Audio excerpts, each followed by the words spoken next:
ICE is kicking into high gear, receiving an historic $45 billion with a B, which will be used to double the nation's detention capacity. But they're getting no help from Democrats. Instead, the left is demonizing our brave immigration agents. Listen. What is deranged and cruel and outrageous is that they're wearing masks, they're in plain clothes, they are coming and kidnapping and disappearing people on the streets of the United States. That, to me, is what is so outrageous. It's unconstitutional, it's illegal, and it is absolutely terrorizing people. It's actually law enforcement officers who are being terrorized. Assaults on ICE agents are up, get this, 690%, according to the Department of Homeland Security. Multiple anti-ICE activists were arrested in Los Angeles on July 4th as protesters clashed with police, as you see there. While in North Texas, a police officer was shot outside of an ICE detention center on Friday. Several suspects have been arrested. Thankfully, the officer has been released from the hospital. Meanwhile, the newest ICE detention center, Alligator Alcatraz, is open for business in the Florida Everglades. And 200 Marines are heading to Florida to support immigration enforcement. So joining us tonight for our big close-up is acting ICE Director Todd Lyons. Todd, thanks for joining us tonight. We really appreciate it. Oh, thanks for having me. I really appreciate it. Of course. So in addition to calling ICE agents terrorists, Congresswoman Jayapal is encouraging left-wing activists to obstruct ICE agents from doing their job. Watch.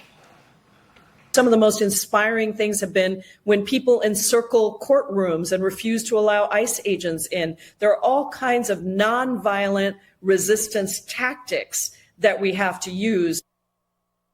So you hear that. What's your message to the Congresswoman and other Democrats who are encouraging this kind of lawlessness, such as those involved in the creation of the ICE Block app?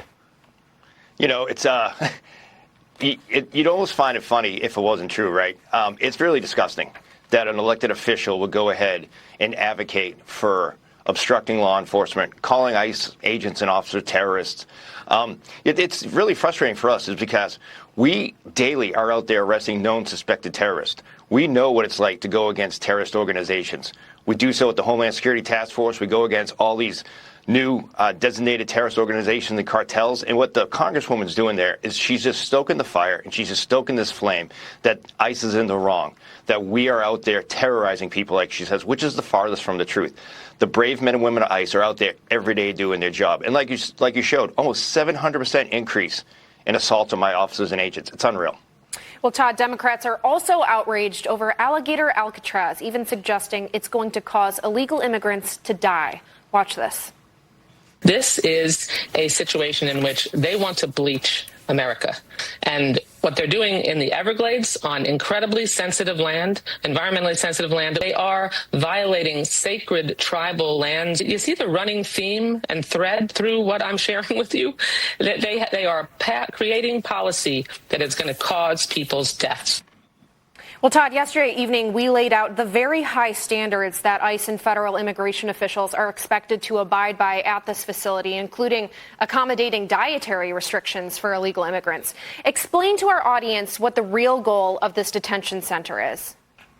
You know, I'm happy you brought that up because we do have the highest detention standards out of any other prison system here in the United States. ICE standards are the highest. And this new facility is a great one. And what it's doing for us is ICE doesn't detain punitively. We detain to remove people. So we don't want to have people in custody.